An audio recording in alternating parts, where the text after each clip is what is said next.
going to be looking at the history of a couple of terms such as team of teams, then metascrum, and some stories for illustrating how it actually helps you to understand Conways law, which is quite useful in agile digital systems and products development.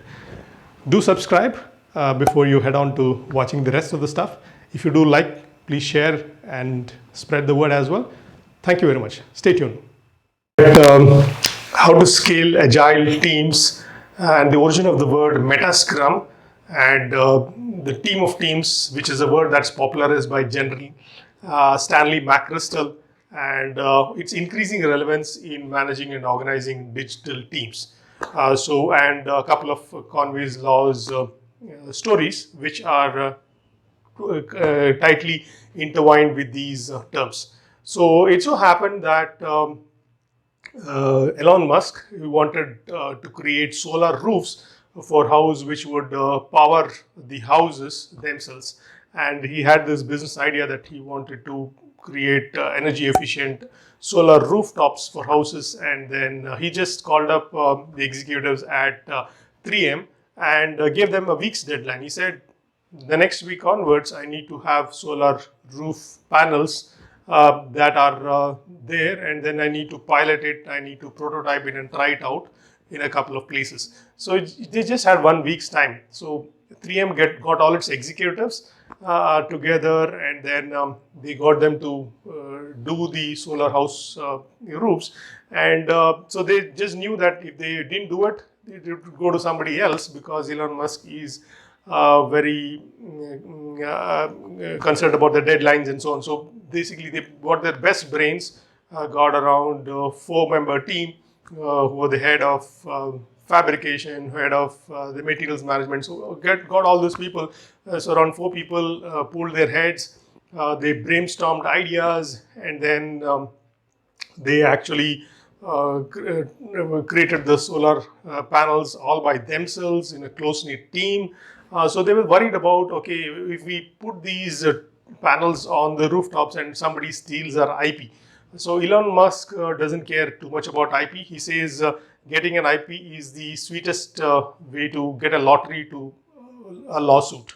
So that's Elon Musk's way of doing it. But executives of 3M, like, they wanted to have a legal attorney who would help us with the patent filing and so on, because we are going to embark on something revolutionary here. So on that context, they got a patent attorney also in the team. So it became a 5-member team. So once it became a 5-member team, they started visiting the factories themselves midweek and getting all the materials and assemble the rooftops. And with the help of the patent attorney, they also filed 5 patents in this short period of time. And then the rest is history.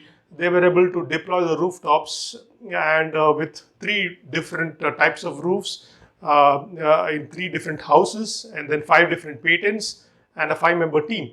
So like, executives of 3M were like shocked as to, okay, how could this small team we could manage all of these things all by themselves, when large hordes of people are sitting all across the organization, and we're not able to file patents so quickly in the organization. So what is so magical about these guys?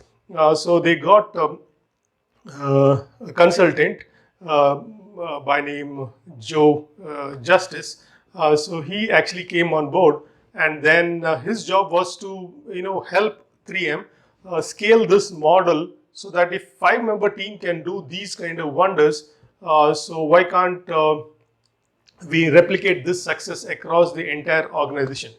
So they actually created, typically all these organizations have this VP, then the CIO, then VP, then the directors, and then the middle management, and then you have multiple siloed working structures, like some people working on say the sales part of it, some people on the marketing, some in engineering side, some people on the QA side, some people on innovation and R&D, and some people on, let us say, full stack development, on AI, big data projects. So we have all of these siloed approaches in companies which are completely disconnected with one another and not really gelling overall in the big picture.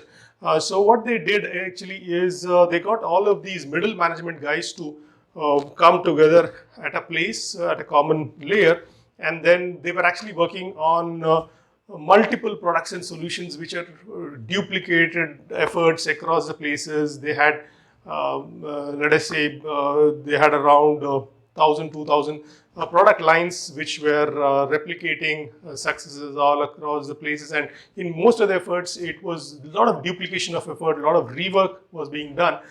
So they got all of these people, the heads of these teams, the middle management of these teams to come together, and then they had a metascrum, and then they had a metascrum. So they actually broke it down further into, let us say, from 1,000, 2,000 products to around 200 or 150 products, and then those 150 products again were brainstormed and saying, okay, what are we doing unique in this? And then finally they came to around 50 to 20 product lines that are groups that they need to focus on their efforts on. So like Steve Jobs says, success is not about saying yes to everything. It's about how you say no to a lot of things that you don't want to do and focus only on the essentials. So these teams, they got down to that aspect of it, and that's how metascrum came to picture. So it was quite clear that this team had all the beauties of what Conway postulated way back in 1960s, saying they didn't have the overheads of communication, so they didn't waste the time in syncing information with themselves, and they didn't waste time and effort in coordination, in micromanaging. So everybody was very co-located. They could take decisions quite fast. There were people who were able to pass budgets on the fly, and people had such sweeping powers that they could actually do. So since this is actually being piloted, and it became a very popular thing at 3M, so what they could do. So their whole motive was, if Elon Musk can drive such kind of initiatives, so in the absence of Elon Musk, how do we achieve the same kind of success across the companies? So they started from one building to another and another, and they started replicating this success. And finally, they derived at the metascrum kind of a model, which is going to help you. So that is a straightaway takeaway from the Conways law, which actually is, don't fight the Conways law, just use all the good things from it and design your organization work structure around it. So typically, you find that if there are n number of people in an organization, then the communication paths between them is n into n minus 1 by 2. So if there are around 10 people in the organization, then the communication overheads is around 45 different communication pathways you need to do. So DevOps has actually reduced a lot of these communication pathways, because development and operations and all of these things, the arrows which are running back and forth. So they're all now bundled into a sweet ball called DevOps, and the rest of the organization also needs to have very few communication lines that are colliding with each other and help you get to success quickly. So that is one of the best way to look at the Conway's law, wherein you could actually prototype and do it. And then Joe Justice, who actually was a consultant, he's also the founder of this company called WikiSpeed. So WikiSpeed can prototype a legally roadworthy, pollution compliant, fully international standards compliant car in 7 days. So he crowdsourced that model with several focused teams working on those core ideas all across the world. So if they can achieve that level of success, then obviously there is something that you could actually, if you're empowering teams, then small focused teams have larger scale, larger chances of success than distributed teams which are loosely held in and they work in the old hierarchical way of things. So typically this goes back to the team of teams concept in the digital practioners body of knowledge, which is derived from General Stanley McChrystal's book called by the same name, Team of Teams.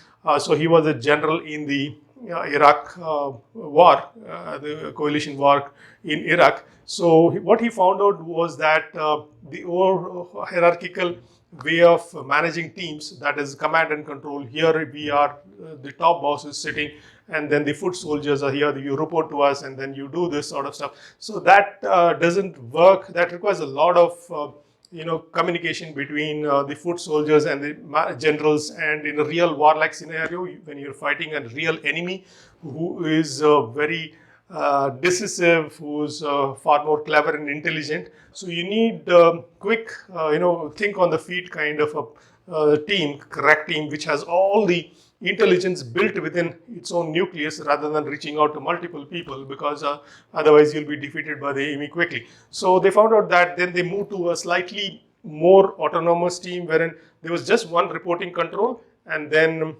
small crack teams or SWAT teams as they were called. So they were all, they moved to that kind of a hierarchy. And then they found out that that's also not really effective to tackle the enemy, which is complex and so on. So then they finally came to this team of teams concept, wherein it is a homogeneous mixture of people who are like-minded. Then they pair up with themselves, and then they create close-knit teams, and like, okay, buddy kind of a concept. Okay, we like each other, we work in a team.